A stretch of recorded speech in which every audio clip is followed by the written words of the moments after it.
Welcome to In the Name of the Law with your host, Liisa Speaker from Speaker Law Firm. Joining her today is Stephen Sinas from Sinas Dramis Law Firm, Kent Wood of Wood & Associates, PLLC, along with Mary Chartier and Takura Nyamfukudza from Chartier Nyamfukudza, PLC. Now let's discuss some remarkable stories and real cases. Welcome to In the Name of the Law, a legal talk show about real people with real problems. Today we're going to talk about the new criminal expungement law, spousal support in divorce cases, and the most dangerous roadway in the Lansing area. In the name of personal injury law. If you've ever been to Lansing, you're probably familiar with the 496 US 127 interchange, which is one of the most dangerous roadways in the Lansing area. I'm here today with Steve Sinas, a personal injury attorney at the Sinas Dramis Law Firm, to talk about these dangerous roadways. Welcome back, Steve. Thank you for having me. So let's talk a little bit more detailed about what areas we're referring to. Yeah, so if you're on the highway and you're headed north on US 127, or if you're on 96 and you want to go into downtown Lansing, these two highways come together and they become one highway for about a 2-lane stretch. It's a 3-mile stretch that they are becoming one highway. And in that area, there are a lot of exits, and the motorists need to make their lane changes so that they stay on the highway they want to keep going on. And so there is a lot of traffic that comes into the Lansing area through this roadway, and because of the movement of traffic, it creates a lot of hazards that lead to a lot of crashes. Well, tell me, how dangerous is it? How many accidents are we talking about? We did some research, and the stats show that nearly 1,000 crashes have occurred on this roadway over the last 5 years. It's a lot, yeah. 3-mile stretch, 1,000 crashes. So why is this area so dangerous? Well, it gets back to, I think, the issue of the traffic that travels this roadway, which tends to be heavy in the mornings, at the end of the workday, big events that bring a lot of people to the Lansing area. That's when this area of the roadway really becomes congested. And getting back to what I was saying before, there are these exits that people need to quickly merge off to use. And then with regard to the highway shifts, they have to make their lane changes. And sometimes it's confusing as to when they should make their lane change based on how the roadways are marked. It's confusing even if you've lived here for a long time. Right.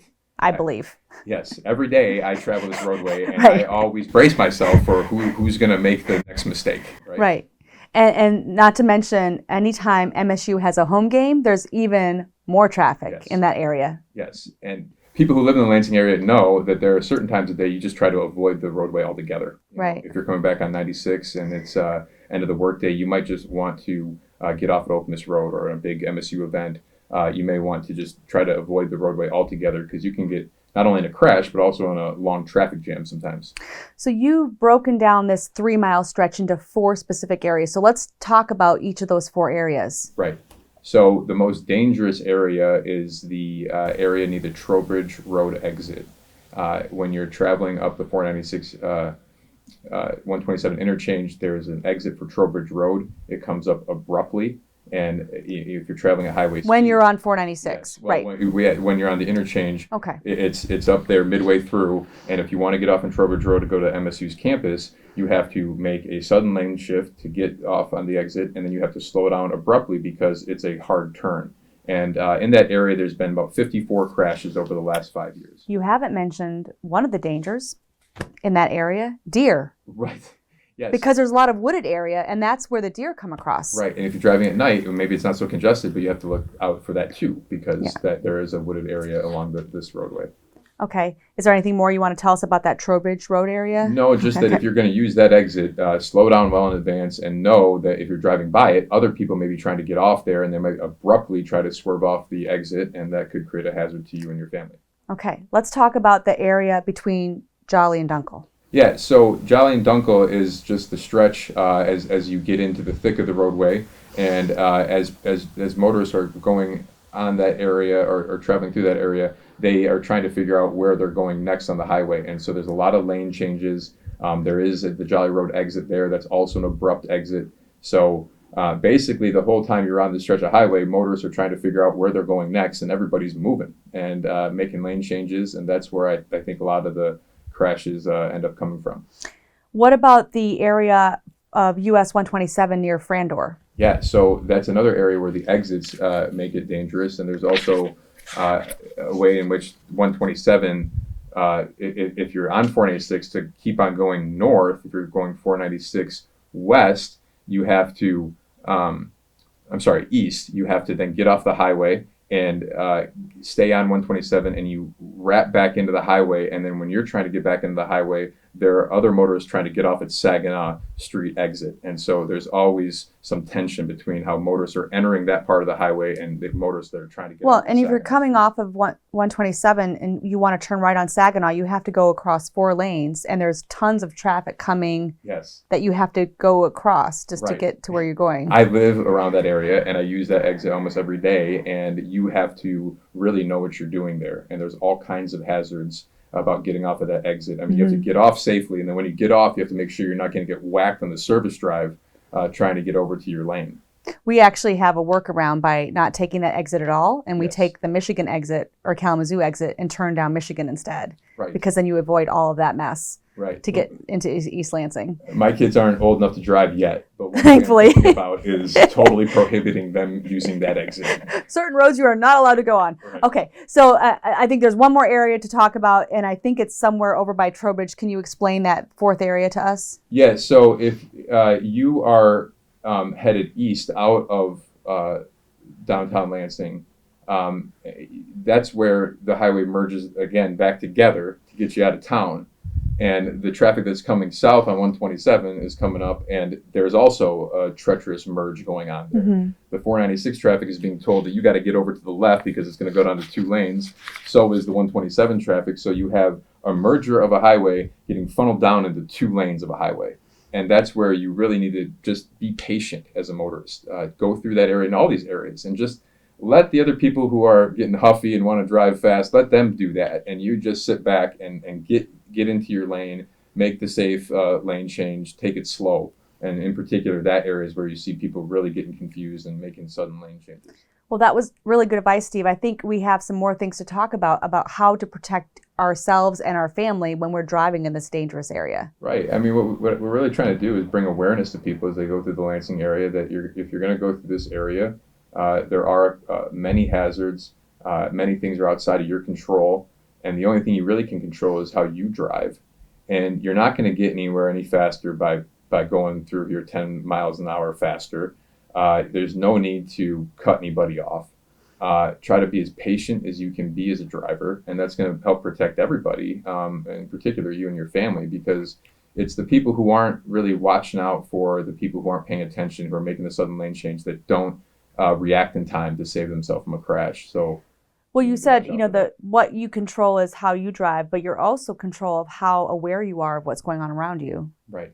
Any thoughts about that? Well, I mean, the other thing too, I mean, you have a lot of various people traveling these roadways, many of which tend to be on their smartphones, right? Unfortunately, you see that a lot. Professionals, whoever getting out of work, they're looking at their phone, doing things like that. And so you just have to know that people are being funneled into a roadway where there are already natural hazards. Then people have their own hazards inside their own vehicle, which is distractions. Right. And so you need to drive defensively to protect yourself. And cell phone is one big thing, but you have kids as well. Anytime you have children in the car, they're a huge distraction as well. Now, I kind of drive like a grandma, but with my kids in the car. But a lot of kids can be very distracting, especially when they're fighting in the back seat. Right, and you might want to tell your family, hey, we're going through the dangerous area of this highway. We all need to quiet down. Actually, I've told my kids about the dangerous aspects of this roadway, so they know it is a dangerous roadway. So yeah, quiet the family down, make sure there aren't distractions inside the car, and just stay aware as much as you possibly can. And I really liked your suggestion about taking alternate routes. Yes. Can you tell us a little bit more about that? You might need to know the Lansing area, but you can certainly take alternate routes and avoid this area of the roadway altogether. One might think that those routes will take you longer, but if you get in a traffic jam in this area of the roadway, it's going to take you longer to get through it. So you might want to try to study the Lansing area if you're not familiar with it, to see how you can avoid this area, in particular at rush hour and big events, and just keep you and your family safe. Great. Thank you, Steve. Thank you. In the Name of Personal Injury Law is brought to you by the Sinas Dramis Law Firm.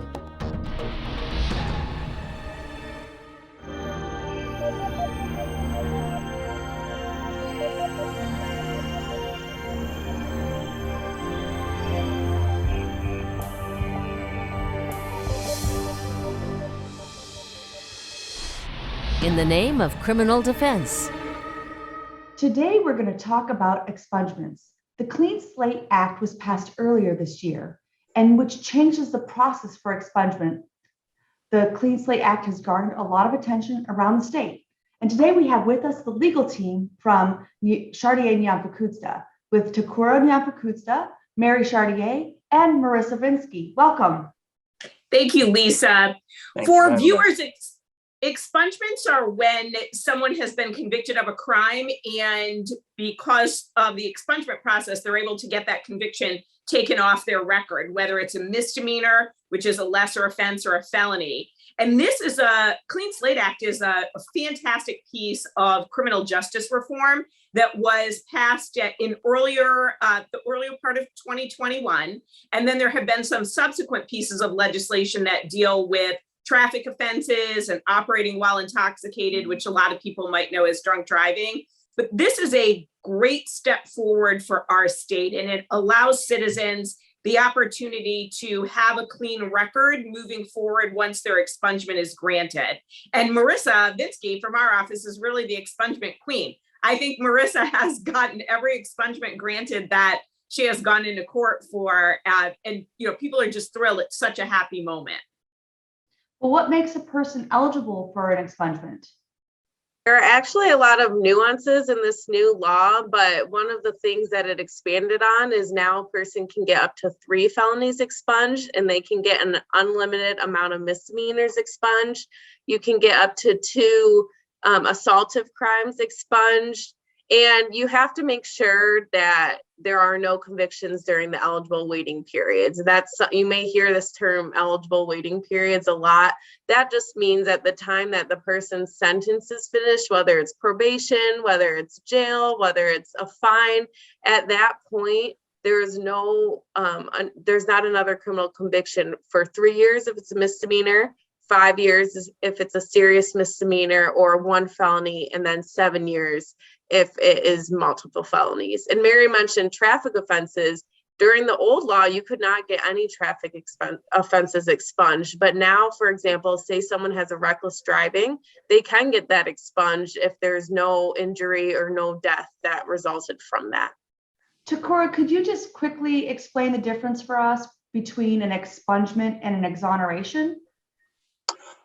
Well, with an expungement, that is where, as we heard earlier, is removed from your record. But there is still, for certain people, law enforcement and of course courts, they can still see that.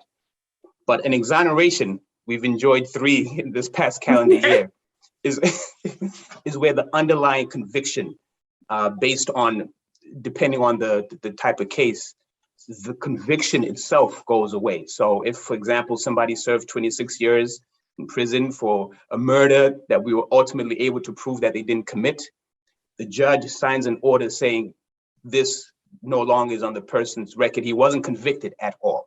So it's like an exoneration is because the conviction wasn't good in the first place, where an expungement is giving somebody who has been convicted a fresh start. Does that sum it up? It does. An exoneration, think of an exoneration as someone is innocent. As Takura said, in the last year, we exonerated 3 people, all in prison for murder, 1 26 years, 1 18 years, and 1 9 years. All of those people were innocent of the underlying offenses. They didn't commit the crime. So an exoneration is, it is proof that the person is innocent, and they actually can get placed on the National Registry of Exonerations. And there's not a form in court that says you are exonerated. It's just the conviction is vacated. But with the Clean Slate Act and expungements, the person, did commit the crime. They either pled guilty to it or they were convicted by a jury.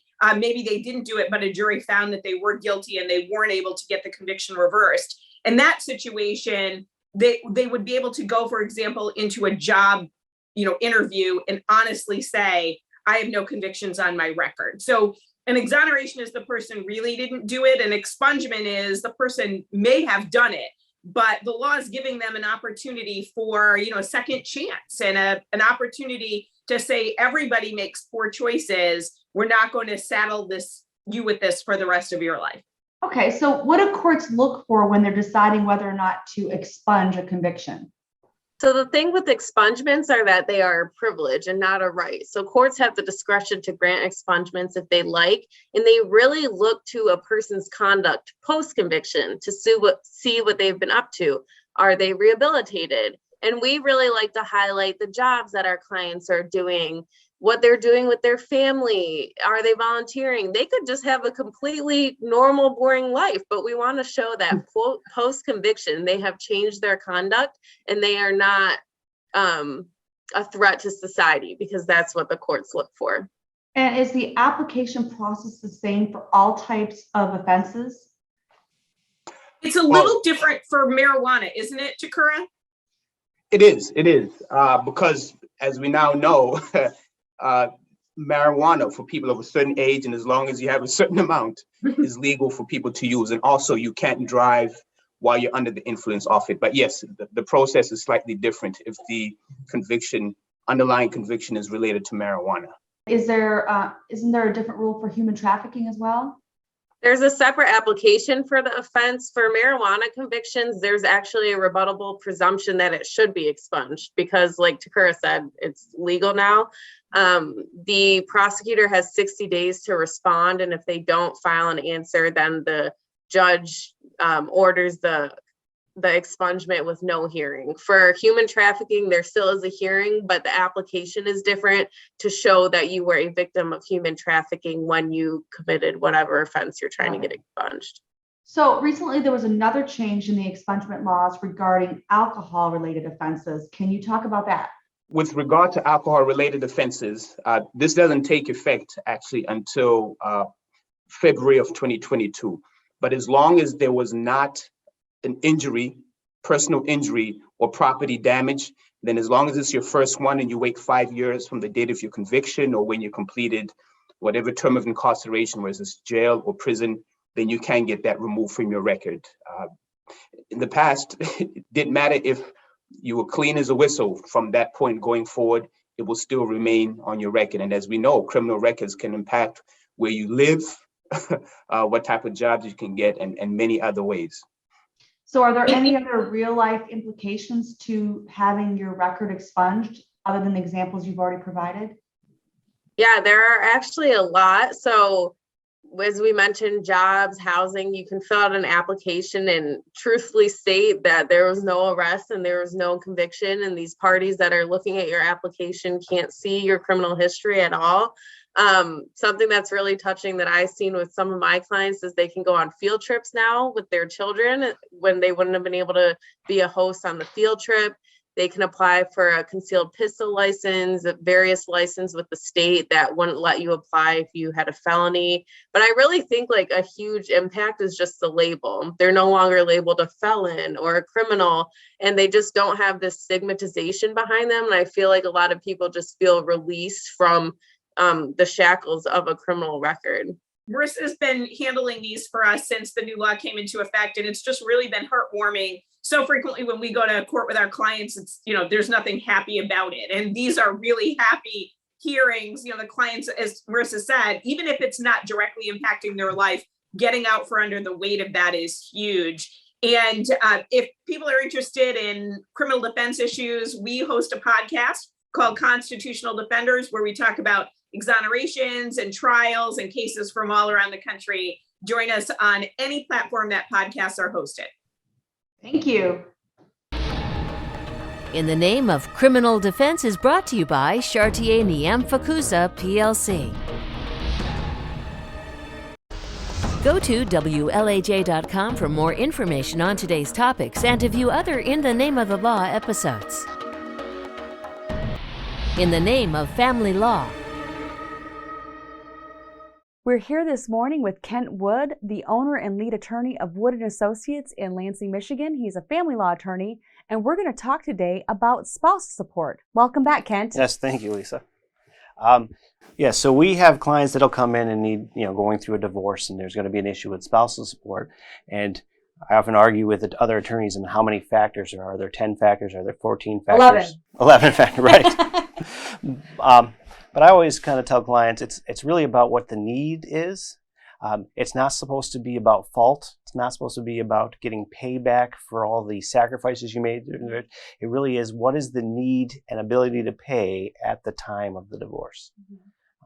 The other thing I kind of deal with clients in that matter is I kind of give them the 5-10 year rule, where if your marriage is under 5 years, you're kind of looking at probably not getting an award. But if you've been married more than 10 years, it's usually a question of how long and how much. And I just wanted to share a couple of the cases that we've dealt with that kind of express some of the factors there, if that's Yeah, okay. absolutely. Let's talk about some of the factors in those cases. Right. So I had one case where they married 30 plus years. So clearly, term divorce, they had children. The wife stayed home, raised the children. But they were very successful financially at one point in their life. But at this point, not so much. They had a total of about $3,500 monthly income. She was on Social Security disability. They were getting divorced, and she needed help. She definitely needed help, and that's one of the factors: need of the party. She had needed help specifically with even just paying health costs, right? Especially at the And when you stage. get divorced, your expenses increase because now instead of having one home and one set of expenses, you have two homes and two sets of expenses. Absolutely, and I often tell clients that the court wants everybody to be okay, but they want almost to make sure that you can afford your life, right? So there has to be an ability to pay, and this is the situation. This gentleman had about $2,300, could barely pay his own personal expenses. I'm talking rent, heating, cooling, food, and had nothing that he could really pay over. So even though there was a clear need, there was nothing that he could do at that point. And so what did the judge do? The judge ordered that no support was to be entered because she was going to need help from state assistance, and then he would have an opportunity to basically not need state assistance, and that was kind of the ruling there. And I've seen cases that have come to me as an appellate attorney where the trial judge does an award of support such that one spouse is basically living in the same standard that they were during the marriage, and the other spouse, the one that's working, is actually working basically just to pay support. I've also seen the opposite where one party feels that the other one, is the one who's paying support, lives the same standard. They're able to have a luxury lifestyle, and the other spouse, the non-moneyed spouse, is the one that's like scrimping and saving because their spousal award is so small. Like there's just this imbalance and disparity that it's inconsistent, I guess is the word I would use. And I think that means you'd have to have a good attorney or someone to assist you in that process, because there are all these factors, and there are factors that get reviewed by judges that probably aren't supposed to be. But the good part is if a judge orders spousal support, it is always modifiable. I mean, it can be changed at any point later because of circumstances change. Incomes go up or down, needs or health issues change, that go up, down. Just that all switches and changes. The only way to get a non-modifiable order is if you agree in advance as part of the judgment of divorce at that time, with both sides agree that it's going to be non-modifiable. So I think you bring up two important points. One, that it's modifiable if the judge orders it. That means even if the judge says you only get support for 10 years and it's a certain amount and it ends after 10 years, even after it's ended, the other spouse could come back to court and say, you know what, I still have a need. Oh, absolutely. And even though they think in the judgment of divorce it says 10 years, well, that really doesn't mean 10 years. No, it truly is about the need is the ultimate thing, and usually a health need is the pushing matter. Yeah. We had a case where parties were married 4 years, so it was under my 5-year rule. But the one spouse made close to about $8,000 a month. The other spouse couldn't hardly work because there was an accident where she suffered. It's called Bridget Abuser, an attorney in my office, really great.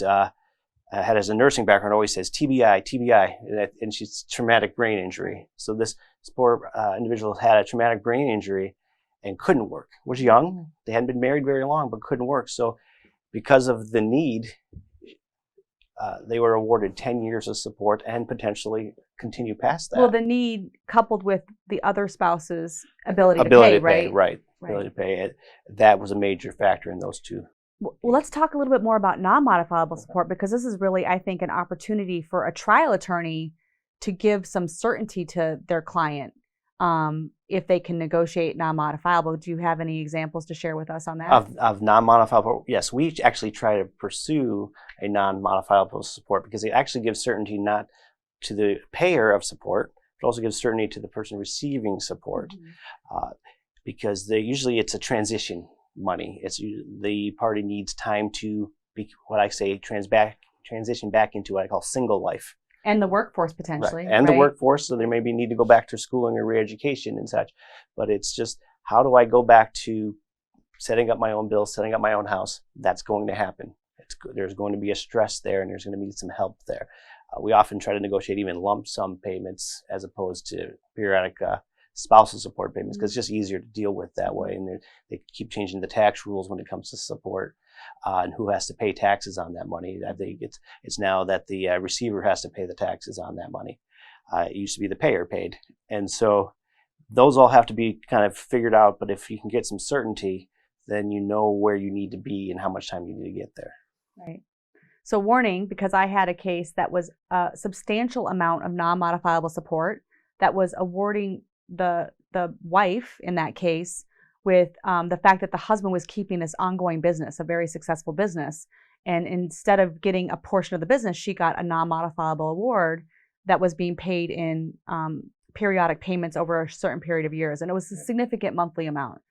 When the business collapsed, the husband went back to court and convinced the trial judge to set aside a non-modifiable award. And we did win that issue on appeal in a published opinion, but the amount of effort that went into preserving that award was significant. Wow. Okay. So fortunately, I've been in a situation where a non-modifiable award has not been challenged, but we often try to kind of draft around the statute to protect that from happening. That's exactly right. I think sometimes if the wording is not just right, it's got to be very careful in those situations. And I think probably what I see are the rare exceptions. Hopefully, most of the non-modifiable provisions aren't that complicated. But yeah, so we're just trying to help people get back on their feet to make sure they're okay after the divorce is filed. And just really quickly, other factors that the courts consider are like age of the parties, their ability to work. Ability to work, income, education. Has anybody spent a lot of money from the estate, or somebody has a gambling issue or something where they liquidated assets? And the judge can consider one party's fault in the breakdown of the marriage. Yes, they can, but only slightly. Right. That's what it should be. That's what it should be. Right. Well, wonderful, Kent. Thank you for sharing this helpful information. Well, thank you. In the Name of Family Law is brought to you by Wood & Associates, PLLC.